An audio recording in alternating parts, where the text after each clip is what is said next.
High आज चाहिँ फेरि यो चाहिँ आइआरआर मेथड है। यो चाहिँ हाम्रो टाइप बी। मैले पहिलाको भिडियोमा चाहिँ टाइप ए पढाएको थिएँ। त्यो भनेको चाहिँ जब हामीलाई इयर क्याश फ्लो दिएको हुन्छ त्यति बेला चाहिँ कसरी गर्ने। अब हामीलाई चाहिँ टाइप बीमा चाहिँ के छ, net annual revenue sales value यसरी दिएको बेला चाहिँ कसरी गर्ने, त्यही हो मेथड चाहिँ। तर पनि सिकाइदिउँ न भनेर है। अब यसमा चाहिँ के हुन्छ भन्दा पिडब्ल्यू फर्मुलेसनबाट गर्ने बेला चाहिँ अब हामीले सुरुमा के गर्छौँ, यो भनेको चाहिँ एउटा सर्टेन रेट चाहिँ हामीले चाहिँ के गर्छौँ, केस गर्छौँ। हिट एन्ड ट्रायल मेथडबाट चाहिँ गर्छौँ। कति बेलासम्म गर्ने भन्दाखेरि कुनै भ्याल्यु नेगेटिभ र पोजिटिभ नआइन्जेलसम्म भनेको मैले चाहिँ अब के गरेँ भन्दाखेरि पिडब्ल्यू एट 22% केस गरेँ। 22%मा चाहिँ के छ भन्दा 22%मा चाहिँ अब हाम्रो यो भनेको minus I initial investment plus अब हाम्रो 8000 भनेको नेट एनुअल रेभिन्यू भयो। नेट एनुअल रेभिन्यू भयो। यो चाहिँ हाम्रो केमा छ अरे, एनुअल रेभिन्यू चाहिँ हाम्रो चाहिँ एन्युटीमा छ, जुनलाई चाहिँ अब हामीले पिडब्ल्यू फर्मुलेसनबाट गर्दाखेरि चाहिँ प्रेजेन्टमा लिएर आउने। यो चाहिँ अब हाम्रो बाई फाइनेन्सियल टेबल मेथड भयो।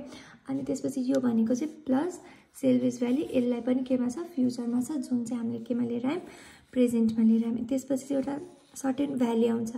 यो चाहिँ कतिमा रे, यसको आई भनेको चाहिँ हामीले चाहिँ ट्राई गरेको रेटमा है। यो भनेको 22%, त्यसमा चाहिँ हाम्रो नेगेटिभ आयो नि त भ्याल्यू। अब हामीले चाहिँ कति बेला ट्राई, अर्को भ्याल्यू चाहिँ कति आउनु पर्यो, पोजिटिभ आउनको लागि के गर्नु पर्यो, यदि नेगेटिभ आछ पोजिटिभ ल्याउन छ भने चाहिँ हामीले के घटाउनु पर्यो भनेको अहिले हामीले यहाँ 22 गरेछौँ भने अब 21मा केस गरौँ है। 21मा चाहिँ के छ, माइनस इनिसियल इन्भेस्टमेन्ट जुन प्रेजेन्टमै छ त्यो केही पनि चेन्ज गर्नु परेन, प्लस एनएआरलाई चाहिँ हामीले केमा ल्यायौँ, एन्युटीलाई चाहिँ हामीले प्रेजेन्टमा ल्यायौँ, अनि प्लस सेल्स भ्याल्यू जुन चाहिँ फ्युचरमा हुन्छ त्यसलाई चाहिँ हामीले केमा ल्यायौँ, प्रेजेन्टमा। यो भनेको by financial method. Financial method भनेको अब एट 22मा प्रेजेन्ट भ्याल्यू भनेको चाहिँ रुक्ने, म फाइनेन्सियल टेबलबाट पनि देखाइदिन्छु। 22 अनि इयर चाहिँ अब हामीलाई कति दिएछ, 5 इयर दिएको छ नि त, भनेपछि चाहिँ 0.3700। ल 22मा यहाँ 22मा चाहिँ के छ, यो चाहिँ हाम्रो सेल्स भ्याल्यूको ध्यान चाहिँ म पहिला सुरु सेल्स भ्याल्यू भनेको चाहिँ फ्युचर भ्याल्यू जुनलाई चाहिँ हामीले प्रेजेन्टमा चेन्ज गर्दैछौँ भनेपछि 22 को 5th इयरमा चाहिँ अब केले मल्टिप्लाई गर्नु पर्यो, 0.3700 भनेको 0.3700। अब तल चाहिँ के गरेछु, 21 को सेल्स भ्याल्यूलाई चाहिँ हामीले चाहिँ 21%ले मल्टिप्लाई गरेछौँ 5th इयरमा भनेको रेट। 21 को चाहिँ 5th इयरमा चाहिँ 0.3855 भनेको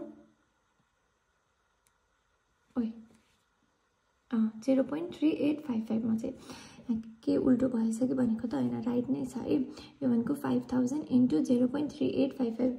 यो भनेको चाहिँ हाम्रो एनुअल भ्याल्यू, एन्युटी भ्याल्यू, यसलाई चाहिँ हामीले केमा ल्यायौँ, प्रेजेन्टमा ल्यायौँ है। यसरी नै यो चाहिँ फ्युचरलाई प्रेजेन्टमा ल्यायो। अब त्यसरी नै चाहिँ एन्युटीलाई चाहिँ अब कसरी गर्छौँ भन्दा एनुअललाई चाहिँ हामीले प्रेजेन्टमा, यो चाहिँ 22 को चाहिँ 5th इयरमा चाहिँ 80ले मल्टिप्लाई गर्यो, 21 को 5th इयरमा 80ले मल्टिप्लाई गर्यो। 5th इयर भन्नाले क्वेसनमा हामीलाई 5th दिएको छ। अनि 22 र 21 किन भयो भन्दाखेरि सुरुमा चाहिँ हामीले 22 ट्राई गरेको थियौँ, त्यही भएर 22मा चाहिँ 5th इयरले मल्टिप्लाई गरेँ, यो भ्याल्यू भयो। अनि 21मा चाहिँ फेरि यसलाई चाहिँ 5th इयरले मल्टिप्लाई गर्दाखेरि चाहिँ यो भ्याल्यू भयो होइन। यसरी चाहिँ हामीले नेगेटिभ र पोजिटिभ भ्याल्यू निकाल्यौँ। यो कुरा अब चाहिँ फाइनेन्सियल टेबल पनि बुझ्नु पर्यो है। अब यो भएपछि चाहिँ इन्टरपोलेसन भनेको चाहिँ आइआरको यो चाहिँ फर्मुला हो। यसमा चाहिँ के गर्छौँ, लोअर रेट, हाम्रो लोअर रेट चाहिँ कति हो भनेको 21% है। हाम्रो 22 र 21मा चाहिँ के आयो, नेगेटिभ र पोजिटिभ भ्याल्यू आयो नि त। भनेपछि अब हाम्रो काम नै यति हो कि निकाल्ने भनेको नेगेटिभ र पोजिटिभ भ्याल्यू। अब 21मा चाहिँ हाम्रो चाहिँ पोजिटिभ छ भने चाहिँ यो भनेको लोअर रेट भनेको 21।